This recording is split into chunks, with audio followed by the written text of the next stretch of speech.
Hello students. So today we are going to start with class 11th new chapter from Hornbill, that is Discovering Tut. The saga continues. First of all, the meaning of this chapter continues. Saga means story. Okay, and the title says the story continues. Why it says the story continues? Because whatever discoveries have been done in the field of, we can say, archaeology, it will continue. Naturally, this is not over. Secondly, still people are more interested to know more and more about Egypt and Egyptian mummies and Egyptian culture.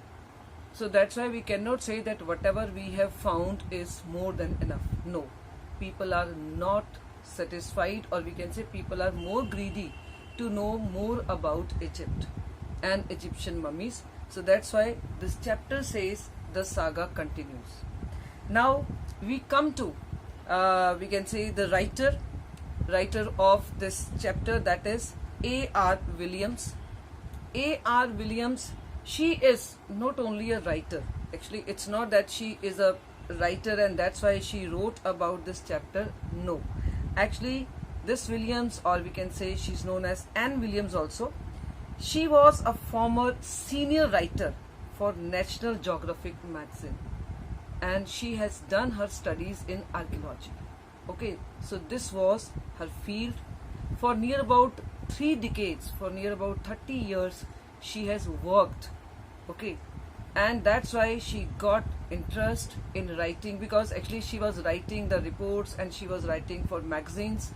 And this piece also, we can say, then came, and now this piece is taken as the syllabus, okay, in the syllabus by CBSE. So we can say that she discovered the wonderful world, or she was always we can say interested in discovering more and more about the world. And when it came to, we can say, Egypt and Egyptian mummies, she had made some report, and we can say this is part of that, okay, which is now for you people. So this is about the writer. And now I think if you get this question, that how far you agree with the title, that is Discovering Tut, the saga continues, maybe you will be able to write yes, this title is apt, this title is appropriate, because whatever we have found till date is not enough, and still we are interested to get more and more about the culture of Egypt. Now we come to this chapter. We start the chapter. Now, first of all, this introduction I am reading, okay, because this introduction is also important. He was just a teenager when he died. Now, who is he? Tutankhamun.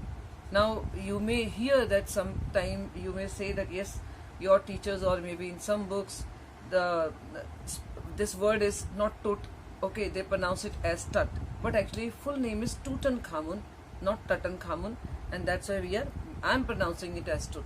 So pronunciation is not that important. If you are pronouncing in some other way also, no worry. So he was just a teenager when he died. This is important thing, that this king was the last king, and he died when he was just a teenager. Now teenager means maybe 19, because 20 is not teenager. Okay, so he died before 19, or maybe at the age of 19, means he died very young. The last heir of a powerful family that had ruled Egypt and its empire for centuries. Heir means who is the successor. Okay, he was the last. Why last? Because he was unmarried when he died, so there was nobody else. Okay, he was not having a child. So he had ruled Egypt and its empire for centuries. Egypt, and okay, he was laid to rest, laden with gold, and eventually forgotten. And when he died, it's not that his body was only put in the coffin. No, along with his body, many pieces of jewelry and other things were also put in the coffin, which when the coffin was opened, the world got to know. Since the discovery of his tomb in 1922, so we can say near about 100 years ago, okay, discovery of his tomb in 1922, the modern world has speculated about what happened to him. So there are still speculations, because how can a teenager die? Naturally, this is not a natural age for death. Maybe if this is 70 or 80, we can say, okay, maybe this could be natural death. But 19-year-old boy dying is not natural. It could be maybe some murder or maybe some disease or something else.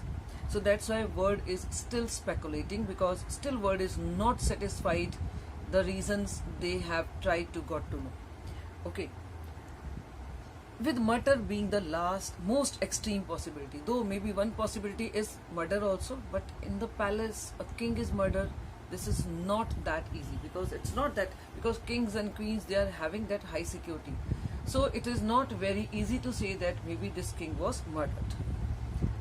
Now, leaving his tomb for the first time in almost 80 years, Tut was undergone a CT scan that offers new clues about his life and death. So when they opened this coffin and they discovered this mummy, and it took them 80 years, near about 80 years, when this body was out of the coffin and the body was taken for CT scan, because world wanted to know more about particularly this boy who had died very young. Tut has undergone a CT scan that offers new clues about his life and death, and provides precise data for an accurate forensic reconstruction of the boyish pharaoh. So naturally, today we have forensic science, which we can say which can tell or which can answer many questions.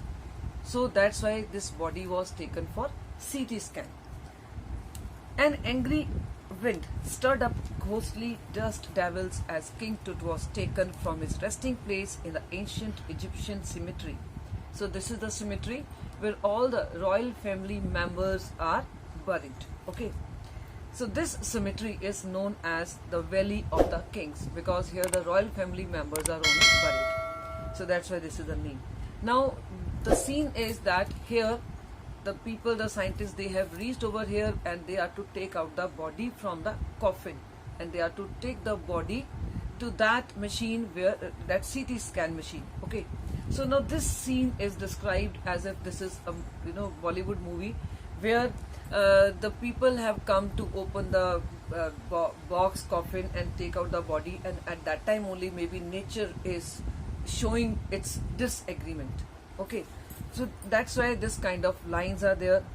So what lines is there? First of all, angry wind means wind is blowing, heavy wind is blowing, as if nature is showing its anger. Nature is not happy that the dead body is disturbed.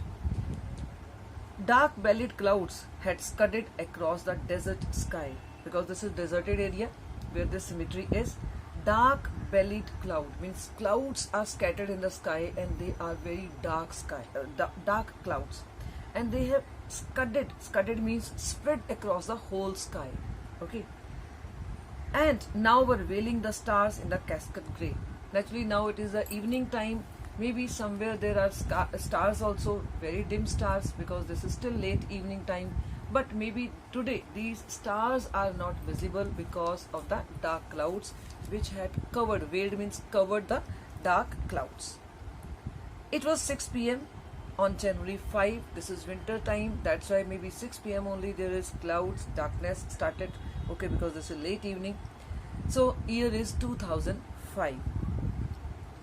The world's most famous mummy glided head first into a CT scanner brought here to probe the lingering medical mysteries of this little understood young ruler who died more than 3,003 years ago. So now it is more than 3,000 years when this boy died, and now this boy's body, whole body from face to toe, is to be taken for CT scan, because they want to maybe know one of the most important questions, that how this boy died so young. Okay, so this is the background when the body is to be taken out from the box, and how the nature is responding to the act of human being, that they are here, okay, to take the body out, means disturb the dead soul, dead body. Okay, all afternoon the usual line of tourists from around the world had descended into the cramped rock-cut tomb, where 26 feet underground, to pay their respect. Now actually that is another, this is one paragraph where body is to be taken out, nature is very angry. Now we are looking at the background. Okay, now when this we can say coffin was opened when world got to know about Egyptian mummies and they wanted to know more about it. So the coffin was opened and the world got to know that Egyptian people, it's not that these coffins are having dead bodies only. No, because dead bodies means maybe they will be converted into bones only. But no, these bodies are intact now. These bodies still look very fresh because these bodies are done balming. This thing people got to know, and now people were curious to see these bodies. Okay, see, because this coffin was opened, so they wanted to see this body. So that's why now, and it was now open to the world. It was now allowed to the world. It's not only that scientists were only allowed to go near the body. No, everybody, whosoever was interested, they were allowed to come. Now this is the scene where the coffin is opened, and because the body is dug very deep, the coffin is put very deep in the earth. It's not that they just dug this. This is what we can say watch in movies. Okay, no, it was dug very deep, and the depth is 26 feet underground. Okay, 26 feet was dug, and then only this coffin was put. And there were some stairs also made. Okay, if you want to go, you can just go down and see. Now this is what the whole world was doing. People, curious people were coming, okay, to see this body. All afternoon, the usual line of tourists, many tourists was now coming because it was allowed, from around the world had descended into the cramped means very congested. Naturally, this is only made for, this portion was dug for putting the coffin only. They never thought at that time, okay, 3 years ago, that people would be one day curious to come down the come and see this body. So that's why this is very congested, where maybe some we can say stairs are made so that people can go down. Rock cut tomb over 26 feet underground to pay their respects. They gazed at the murals. Murals means the paintings on the walls. Okay, so when this maybe portion was dug so that the coffin was put, first of all, before putting the coffin, the square walls were actually decorated with different paintings, because here they were to put the body of the king. So people were now going down and they were looking at the beauty of those murals, those paintings on the walls. On the walls of the burial chamber, and peered at Tut's gilded face. Gilded means covered face. The most striking feature of his mummy-shaped outer coffin lid. Outer coffin lid means actually this shape. They were, first of all, they were surprised to see this coffin also, outer coffin also, because the coffin was not ordinary coffin. It was not a wooden coffin. Okay, the coffin was very costly, maybe having so much of jewelry pieces. This coffin. So that's why they were gazing. Okay, they were peering at Tut's gilded face, the most striking feature of his mummy-shaped outer coffin lid. Some visitors read from the guidebooks in a whisper, and there were certain guidebooks also now kept. Maybe if people wanted to know more about Egypt and Egyptian mummies. So some books were also there. People were reading, and they were reading some other things also, not only about these history of these mummies. Okay, they were reading in a whisper. Others stood silently, perhaps pondering Tut's untimely death in his late teens, or wondering with a shiver if the pharaoh's curse, death or misfortune falling upon those who disturbed him was really true. Now these things they were reading about the Egyptian mummies and Egypt and their culture, and maybe somewhere they had already read or they had already heard that it is said that it is a curse of the pharaohs. Okay, pharaohs are actually name given to these royal family of Egypt. So they had heard about this curse, that whosoever disturbs the body, disturbs the mummies, the curse will be on those people. So now those tourists, okay, though they had come out of curiosity, but they were still afraid that is it that we have come over here, we are disturbing the mummy, and maybe the curse will be upon us. So this is what they were wondering also. So that's why when they were reading and talking, it was only in whispers. The mummy is in very bad condition because of what Carter did in 1920s. Actually, when the mummy was, we can say first of all, we can say discovered by the world. Naturally, ultimately, it was given, the duty was given to Carter, that now you are to study the mummy thoroughly. Okay, but after that, when it came into the hands of Carter, the mummy was, after few days, the senior most officials, they saw that the mummy was in very bad condition. We will see why it was very, very bad condition. And first of all, who noticed it? Said Zahi Hawass. Okay, you may get this question, who was Zahi Hawass? Zahi Hawass was Secretary General of Egypt's Supreme Council of Antiquities. So underline and learn with spelling. Okay, who is Zahi Hawass? As he leaned over the body for a first look, Howard Carter, was the British archaeologist who in 1922 discovered Tooth's tomb after years of futile searching. Okay, actually he first of all found, but the way he handled afterwards the body, okay, Zahi Hawass was not very happy, because he thought that now because of this person the body was in very bad condition, the mummy was in very bad condition. Its contents, though hastily ransacked in antiquity, were surprisingly complete. One positive thing was, negative thing was that it was not handled properly. The body, the mummy was not handled properly. But the positive thing was that though it seemed that the body was ransacked, ransacking is searching. Okay, maybe it seemed that maybe whosoever has done this work, he searched in this coffin in a very, we can say, unscientific manner. Ransacking is when we search for certain thing but without any plan. Okay, we are just throwing out all the things because we are searching something. This is ransacking. Okay, when police comes to search, we use the word police ransack the house. Naturally, they will not take care that okay, your shirts are pressed and they are should to touch it very politely. No, they will be just throwing out your shirts because they are searching for something. This is called ransacking. So though this body also seemed to be ransacked, but still the contents, whatever things were kept in the body, they were intact. Okay, nothing was missing. That was positive thing. They remain the richest royal collection ever found. Richest royal collection, because actually that was part of that royal palace. Okay, whatever was kept.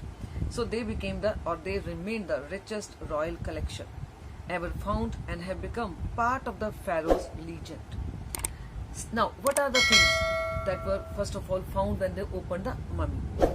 Stunning artifacts in gold, their eternal brilliance means art pieces of gold, and then they are still, even after 3,000 years, they are still having that shine. Okay, eternal brilliance, meant to guarantee resurrection. So because this material, whatever they found, it was still having that shine, as if this is brand new.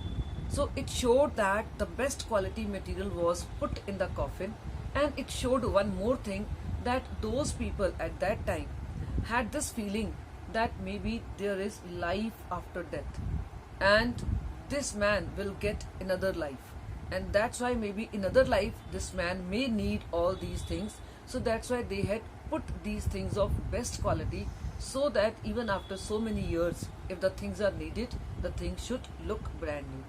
Okay, so it showed resurrection. Resurrection is revival. So it shows that these people of Egypt, they believed in revival, they believed in resurrection. That's why they had put all the things of high quality.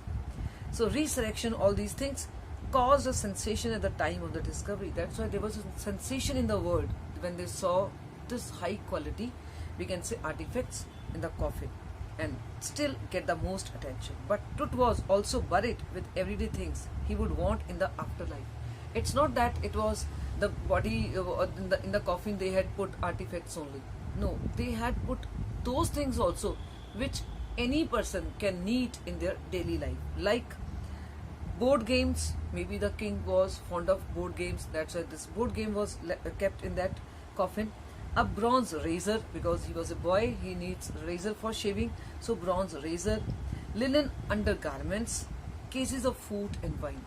So all these things, wine, food, undergarments or razor, and even games which he used to play, all these things along with jewelry, along with artifacts, were kept in the coffin. So it means coffin was not having only one single portion. There were small portions also in the coffin where all these things were kept. After months of carefully recording the pharaoh's funerary treasures, so these were called funerary treasures, okay, which they found in the coffin, Carter began investigating his 3 nested coffins. Now he started opening the coffin. It was 3 nested, okay, 3 layers. So Opening the first, he found a shroud adorned with garlands of willow and olive leaves. So in the first portion, he found willow and olive leaves, wild celery, lotus petal and cornflowers. All these things in the first portion.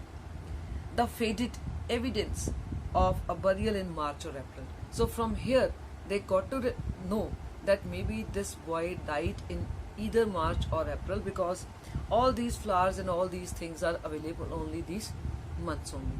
So if these things were kept, it means he died in either March or April. Then when he finally reached the mummy, so then there were other, in the second coffin there were other things, and then he ultimately reached for that portion where the mummy, the body was kept. So when he finally reached the mummy, though he ran into trouble, and now the trouble actually came. All the things they could easily took out, but the ritual raisins had hardened, cementing Tut to the bottom of his solid gold coffin. Now the problem came when they wanted to take out the body now for CT scan. Now only they realized that actually after keeping the body, they had put raisins, okay, alongside the body. This raisin, we can say, kind of sticky substance, so that the body remains intact, okay. So naturally, because this portion, we can say this grave was dug 26 feet deep, and they were to put the box over there, so they thought that the body should not move here and there in the box. So they might have at that time put the resin, some sticky substance.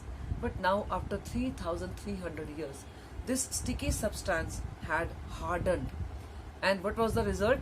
That now the body was stuck to the bottom of the coffin, and now it was not possible for them to take out the body before cutting that resin. Then only they would be able to free the body. Okay, now it was a problem. No amount of legitimate force could move them. Carter wrote later what was to be done. And legitimate force means whatever force he could use, whatever way he could, use over there to take out the body. Maybe he tried certain machinery, he tried 2-3 people, okay, to take out the body, but nothing could budge the body from the coffin. They could not, okay, means whatever was natural way to put force was failed over there. They were not able to take out the body, and ultimately Carter had to go for some other way, okay. So this other way, ultimately whatever way he used, the bosses were not happy, because they thought that the body was mishandled, the mummy was mishandled. So this we will do in the next video. I think up to this it is clear, okay. So enjoy this chapter, watch it 2-3 times, then only you'll be able to understand the next video. Thank you.